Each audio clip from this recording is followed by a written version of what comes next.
Now it's time for Culture Talk. This is the segment where we talk about the intersection of science, faith, and pop culture and how culturally relevant topics can be used to start conversations about your faith. I'm joined today with theologian Krista Bontrager. Happy to be here. Thank you so much. We're going to talk about the 50th anniversary of the San Quentin album by Johnny Cash. Johnny Cash, I even wore my shirt. You did. I'm glad to see that you've got your I always wear on. black. But I mean, it might seem odd that we're even talking about Johnny Cash and an apologetics ministry and show, but let's dive into first why you're such a Johnny Cash fan. Maybe that'll help us unpack why this is relevant. Yeah.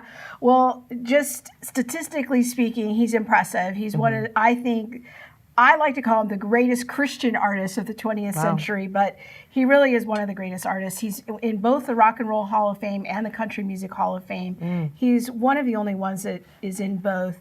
But what I like about him is that he really sang about a lot of themes, both related to his understanding of sin and himself as a sinner, a person who struggled with deep sin, but also his encounter with amazing grace. And he was very public about being a Christian and his relationship with Jesus and the role that that had in his life. Well, tell us a little bit about that, because maybe people might not know about his religious background. So tell us a little bit more. Sure, yeah. He was born in Dyess, Arkansas on a sharecropper farm. His father was a sharecropper and they raised cotton. He joined the military when he was 17 years old, and he went and he was stationed overseas.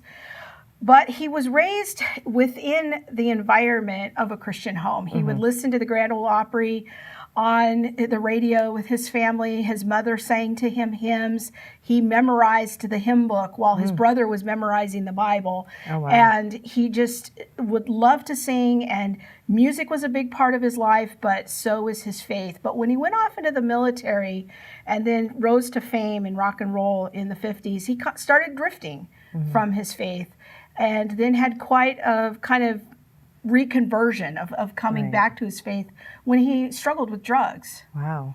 So now we're talking about the anniversary of the San Quentin album. Sure. Why did Johnny Cash do concerts in prisons, and how is that connected to his faith? Yeah, and it does have a deep connection because he did one prison album. His first one is in 1968. It was Folsom, and then the second one was 1969. It was in San Quentin.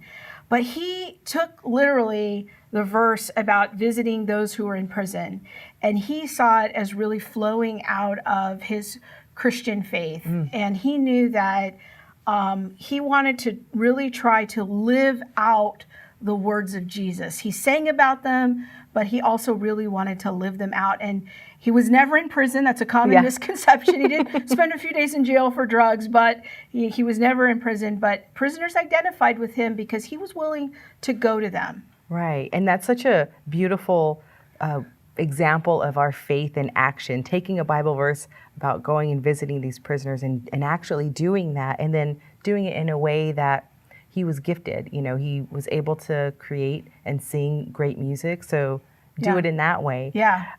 So let me ask, what's your favorite song on the album? Oh, wow. That's a tough one. But probably my favorite on that particular album would be the title track of San Quentin, that he wrote actually the day before the concert. He was just so prolific. It's amazing.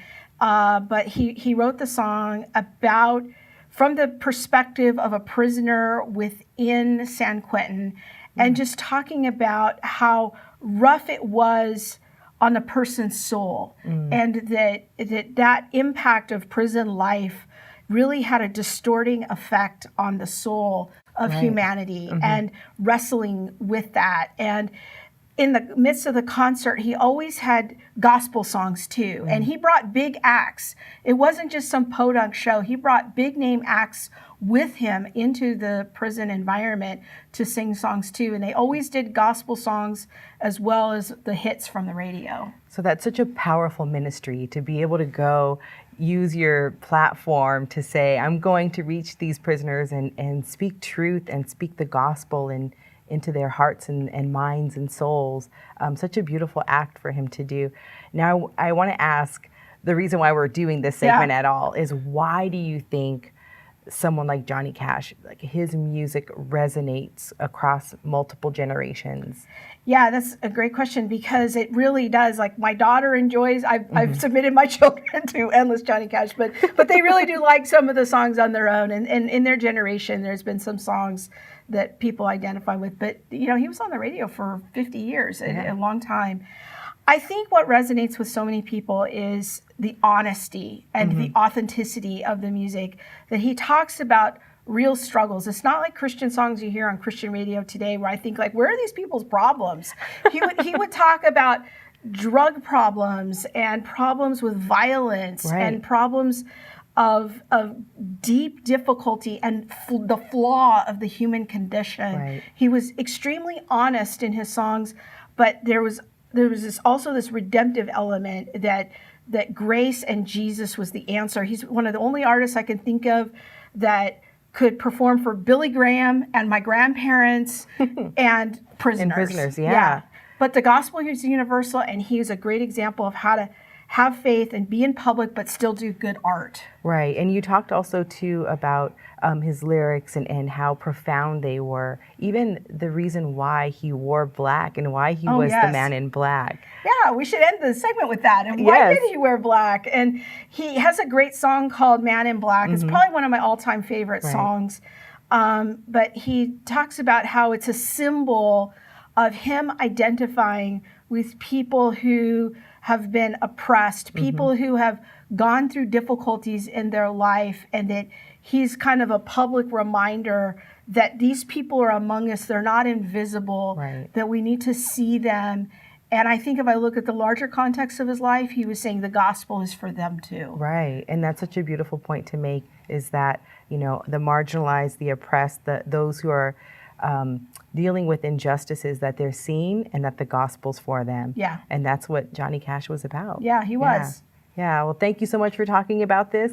If you want to hear more about just the importance of music and how we can use that to evangelize and share the gospel, visit reasons.org and search for Let the Music Play.